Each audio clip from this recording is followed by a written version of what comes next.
Hola queridos amigos de Mater Mundi, una vez más estamos aquí con vosotros compartiendo la palabra de Dios. Hola Jaime, ¿qué tal? Hola Beatriz, pues nada, como siempre, con muchas ganas de este programa y nada, con fuerza para empezar. Bueno, no me diréis que este chico no es estupendo, que siempre tiene ganas de empezar todos los programas.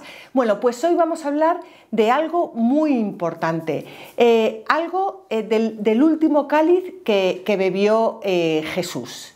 ¿Os acordáis de la última cena? Pues vamos a hablar hoy de la última cena.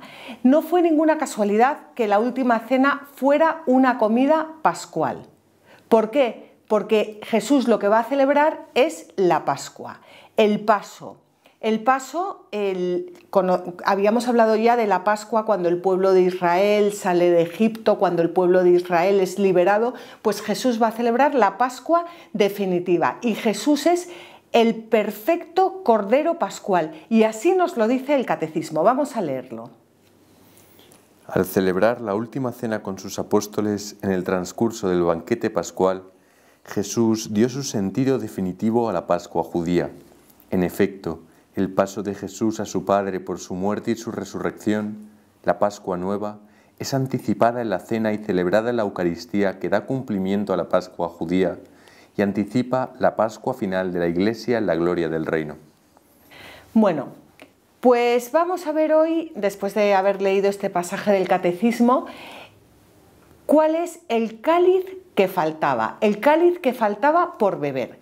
En la época de Jesús, la Pascua se celebraba con cuatro copas o cálices, es decir, los invitados bebían cuatro veces. La primera copa era después de una bendición solemne. Después de esa bendición lo que se hacía es que se bebía el primer cáliz y después se comían hierbas amargas. ¿Qué simbolizaban estas hierbas amargas? La amargura de la cautividad de Egipto. Hemos hablado antes que esta es la nueva Pascua, pero está fundamentada, como todo en la Biblia, en la Pascua que se celebró en el Antiguo Testamento. Segundo cáliz. Alguien leía la historia de la Pascua judía narrada en el Éxodo 12, se cantaba el Salmo 113, que se conoce como el pequeño Jalel o canto de alabanza, y se bebía el segundo cáliz. Ahí tenemos la segunda copa. Después se servía un plato principal, se servía cordero, se servía pan sin levadura y después se bebía el tercer cáliz, el cáliz de la bendición. Y finalmente se cantaban los salmos que se conocen como el Gran Jalel, del Salmo 114 al 118. Y ahí la Pascua alcanzaba su momento culminante con el cuarto cáliz, el cáliz del cumplimiento. Esto es importantísimo que lo tengáis en la cabeza, porque si no, no entenderemos nunca la Pascua que vivió Jesús, y no entenderemos nunca la última cena. ¿Qué hicieron Jesús y sus discípulos? Jesús y sus discípulos estaban celebrando la Pascua judía. La última cena es la Pascua judía, es la celebración de la Pascua judía, aunque sí que es verdad que con respecto a esto hay varias opiniones de los eruditos, etc. Benedicto XVI habla de ello en su libro Jesús de Nazaret, pero bueno, Jesús y los discípulos estaban celebrando la cena de Pascua. ¿Y qué pasa? Que cuando llega el momento de servir el plato principal, Jesús hace algo que a sus discípulos les resulta totalmente difícil de entender en aquel momento. Mientras cenaban, Jesús tomó pan y, después de pronunciar la bendición, lo partió, se lo dio a sus discípulos y dijo: «Tomad y comed, esto es mi cuerpo». Y tomando el cáliz y habiendo dado gracias, se lo dio diciendo: «Bebed todos de él, porque esta es mi sangre de la nueva alianza, que es derramada por muchos para remisión de los pecados. Os aseguro que, desde ahora, no beberé de ese fruto de la vid hasta aquel día en que lo beba con vosotros de nuevo, en el reino de mi Padre». Bueno, pues Jesús y sus discípulos estaban a punto de beber el tercer cáliz, el cáliz de la bendición, y Jesús dice que el pan y el vino eran su cuerpo y su sangre, sangre de la alianza, que era una cita del Éxodo 24. Bueno, esto es un pasaje que todos sus discípulos conocían, que hace referencia a la rectificación de la alianza entre Dios e Israel.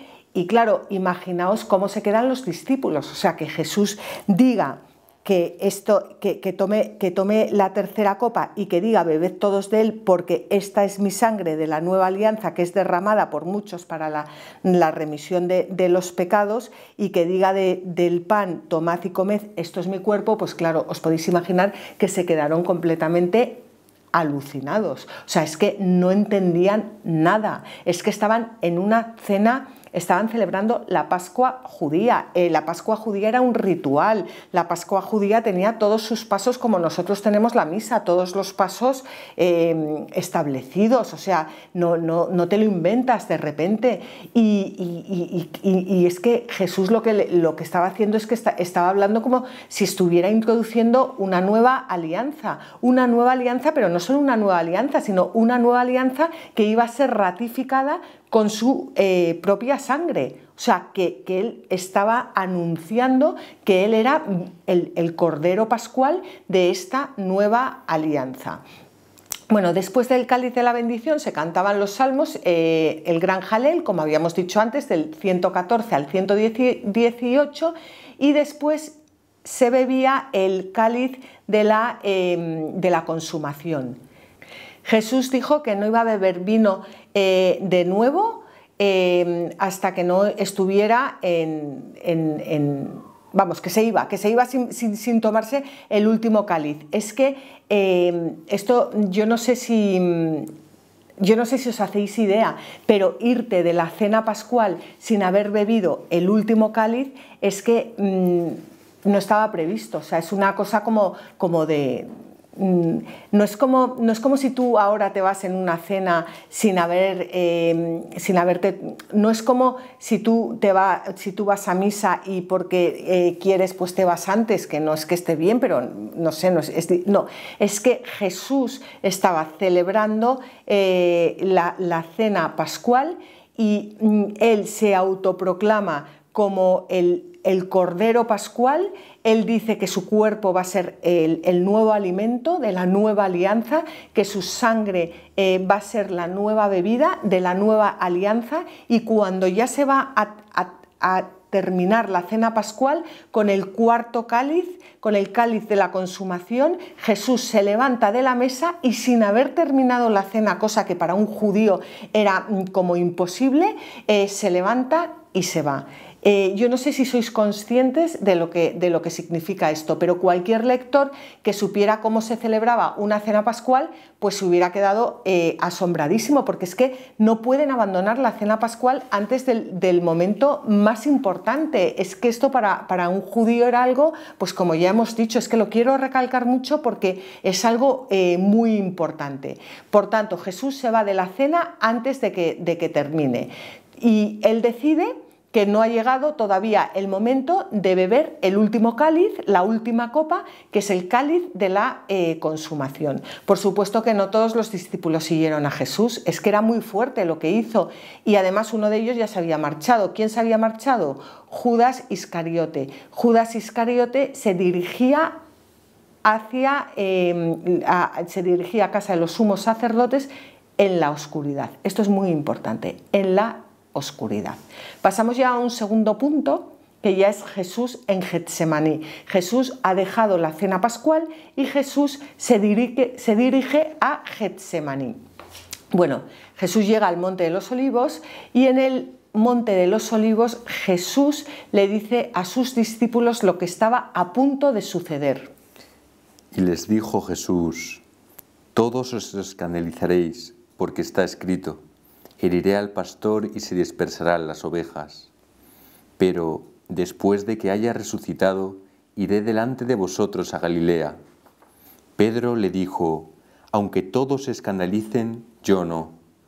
Jesús le responde: en verdad te digo que tú hoy, esta misma noche, antes de que cante el gallo 2 veces, me habrás negado 3.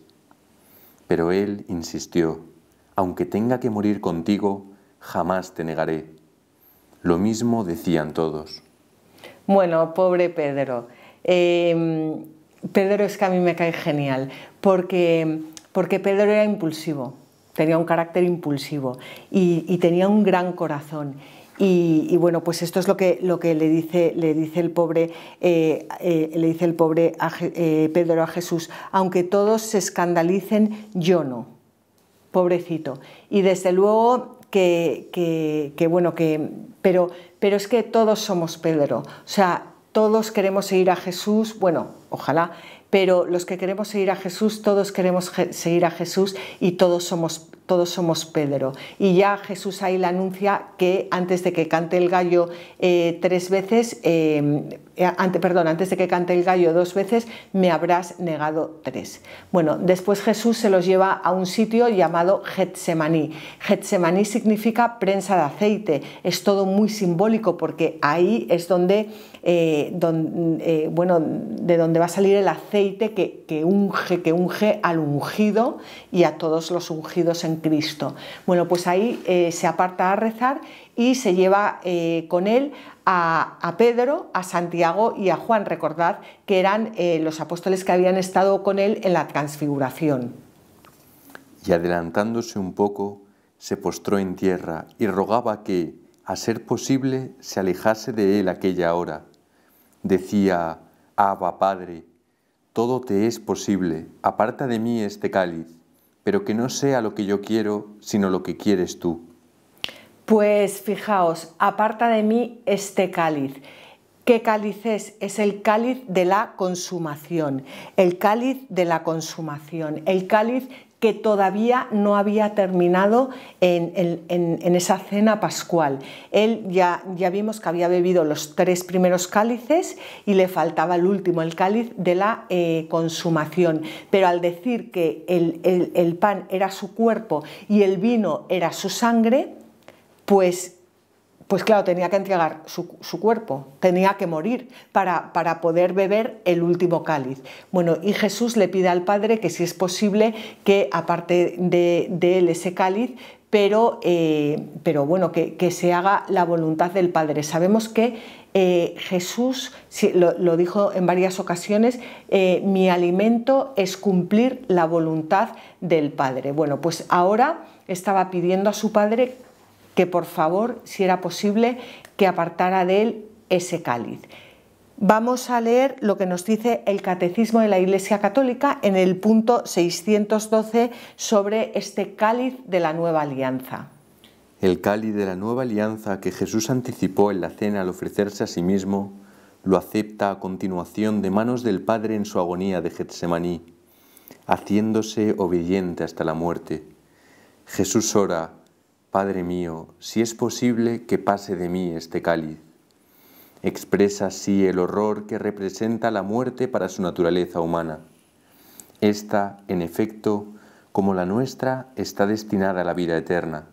Además, a diferencia de la nuestra, está perfectamente exenta de pecado, que es la causa de la muerte, pero sobre todo está asumida por la persona divina del Príncipe de la vida, de el que vive, al aceptar en su voluntad humana que se haga la voluntad del Padre. Acepta su muerte como redentora para llevar nuestras faltas en su cuerpo sobre el madero. Pues fijaos, dice aquí el Catecismo que expresa así el horror que representaba la muerte para su naturaleza humana. Yo creo que ya nos hemos acostumbrado a que Jesús murió en la cruz. Es que la muerte, o sea, la muerte no está hecha para ninguno de nosotros, pero mucho menos para Dios hombre. Es que, y ya no sé, o sea, la muerte supone cargar con todos los pecados del mundo. Ese es el cáliz que estaba empezando a llenar la copa en el huerto de Getsemaní. Toda la porquería del mundo, todos los pecados del mundo, un padre abusando de sus hijos, uno violando a la otra, el otro, pero también nuestros pecados más más personales, de envidia, de pereza, él estaba cargando, bueno, él ya había empezado a cargar sobre sí con todos los pecados en el bautismo, cuando fue bautizado con Juan, y ahora los hacía suyos, y estaba un hombre santo, cargar con todos esos pecados, hacer suyos todos esos pecados. O sea, el sufrimiento de Jesús, yo creo que nunca, por mucho que lo meditemos, nos lo podremos ni atisbar, vamos. Es que si pudiéramos olerlo, nos moriríamos todos. Debió de ser algo terrible, pero terrible, y Jesús, ese es el cáliz de la consumación, cargar con beber toda la, con perdón, que esta no es una palabra propia de Mater Mundi, pero beber toda la mierda del mundo. ¿Y qué pasa cuando Jesús regresa con los 3 amigos? Pues que por supuesto estaban durmiendo, porque así somos. Era tarde, la cena había sido larga. Bueno, Jesús se aparta a orar de nuevo, vuelve otra vez y se los vuelve a encontrar durmiendo. Y a la tercera vez que se los encuentra dormidos, les dice lo siguiente: ¿Aún podéis dormir y descansar? Se acabó, llegó la hora. Mirad que el Hijo del Hombre va a ser entregado en manos de los pecadores. Levantaos, vamos, ya llega el que me va a entregar. Bueno, ya llega el que me va a entregar. Vamos a pasar a un tercer punto, en el que arrestan a Jesús en Getsemaní. Inmediatamente, ¿quién llega? Llega Judas, claro. ¿Por quién va acompañado Judas? Por un tropel de gente que iba cargado de espadas, de palos, y Judas les había dado esta señal: al que yo bese, ese es, prendedlo y llevadlo bien custodiado. Bueno, ¿por qué les da esta señal? Porque los discípulos saludaban a su maestro con un beso. Por eso les da esa señal. No era nada raro que Judas se acercara a Jesús y le besara. Ahí aparece un tropel de gente, como si Jesús fuera el más criminal de todos los criminales. Venga soldados, venga espadas. ¿Y qué pasa? Que pobre Jesús, pues ahí estaba Jesús. ¿Hubo algún incidente? Hubo un incidente muy bonito. Los discípulos le preguntan a Jesús si tenían que atacar con la espada, y Pedro, que ya hemos dicho que era impulsivo por naturaleza y que se dejaba llevar por el corazón, no espera ni a la respuesta de Jesús. Saca la espada y le corta la oreja al siervo del sumo sacerdote. ¿Por qué digo yo que pasó algo precioso? Porque Jesús le dice a Pedro que envaine su espada, y coge y sana la oreja del siervo del sumo sacerdote. Esta curación que nos cuenta la Biblia, que hizo Jesús antes de morir, que fue el último milagro de curación que hace, tiene un significado impresionante, y es que antiguamente, en el Antiguo Testamento, los siervos estaban marcados en la oreja. Entonces Jesús, al sanarle la oreja al criado del sumo sacerdote, está ya anunciando lo que viene a hacer. Viene a sanarnos a los que estaban bajo la ley, bajo el pecado de la ley. Viene a traernos la salvación. Viene a liberarnos de la esclavitud del pecado.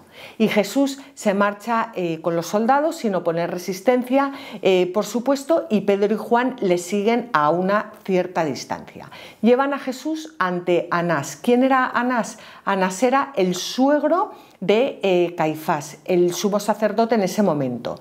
¿Y qué le pasaba a Anás? Bueno, a Anás le pasaba que había sido depuesto por los romanos hacía años, pero para la mayoría de los judíos todavía seguía siendo el verdadero sumo sacerdote.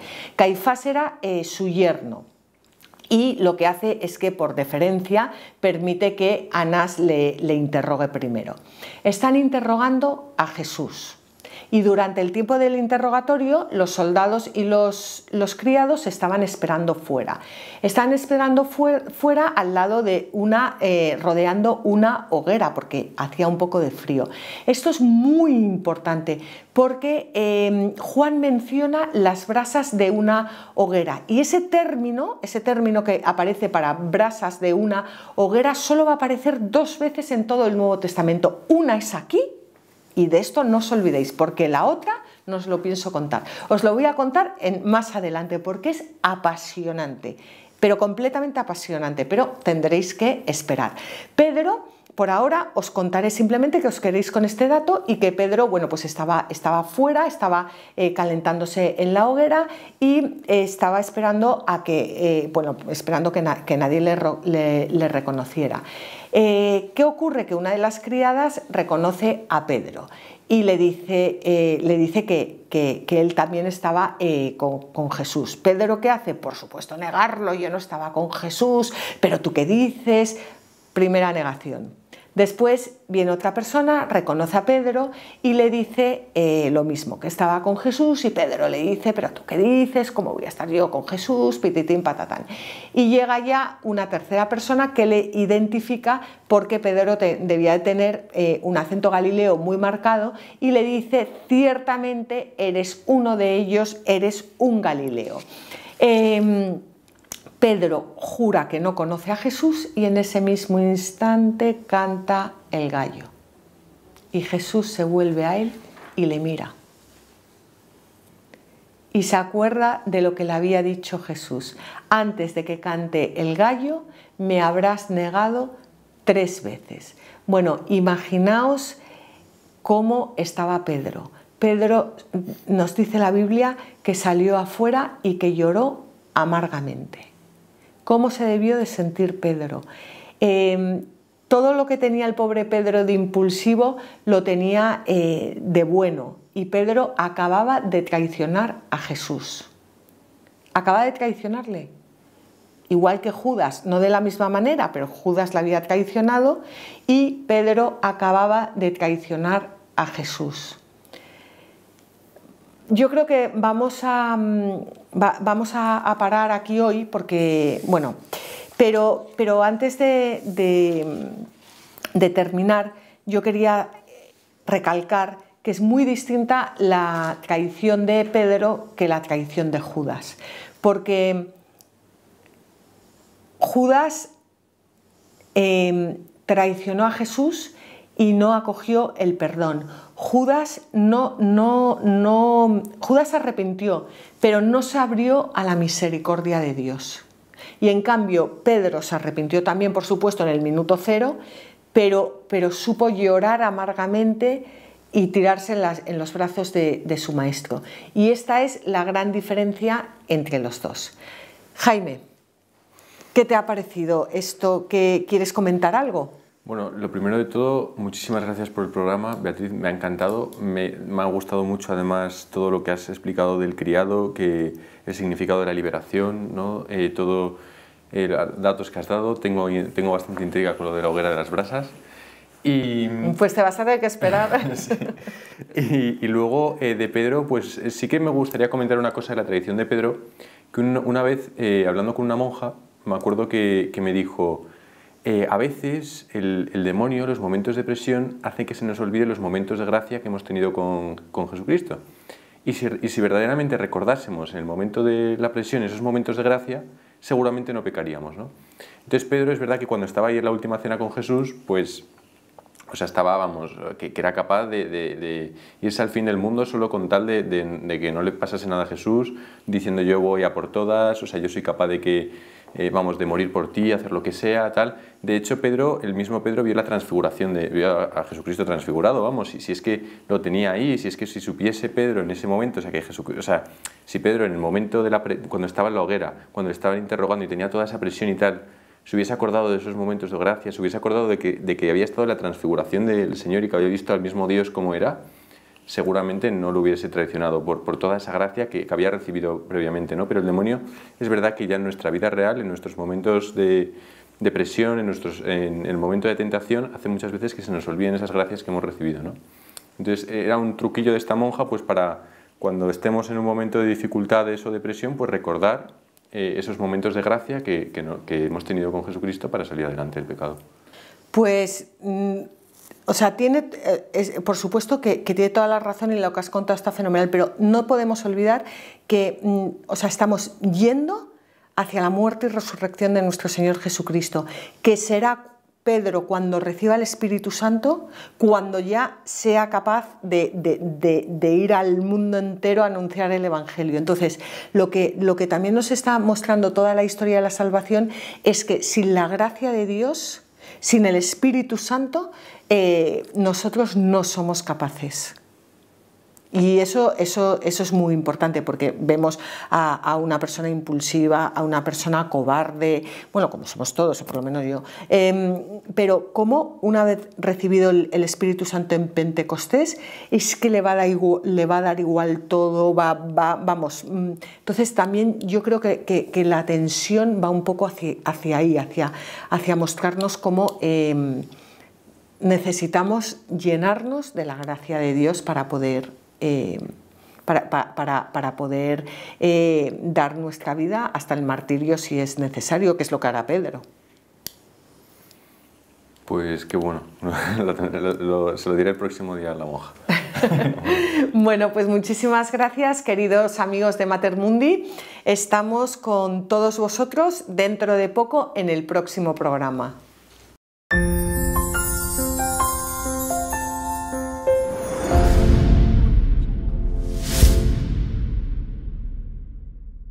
Mater Mundi no es una asociación, Mater Mundi es una familia que se dedica a compartir el Evangelio y las maravillas que Dios ha hecho en la vida de tanta gente.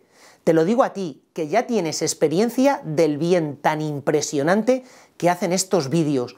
Cuántas historias de sanación interior, cuántas historias de conversión, cuántas veces tú te has sentido más cerca de Dios gracias a este material que está llegando a tu casa. Por eso te pedimos que nos ayudes a seguir realizando esta tarea de llevar el Evangelio. Aquí abajo aparecen todos los datos a través de los cuales tú puedes seguir colaborando económicamente para que tantos voluntarios de esta asociación, de esta familia de Mater Mundi, puedan seguir trabajando y llevando su Evangelio a todos los rincones. Muchísimas gracias por colaborar con nosotros.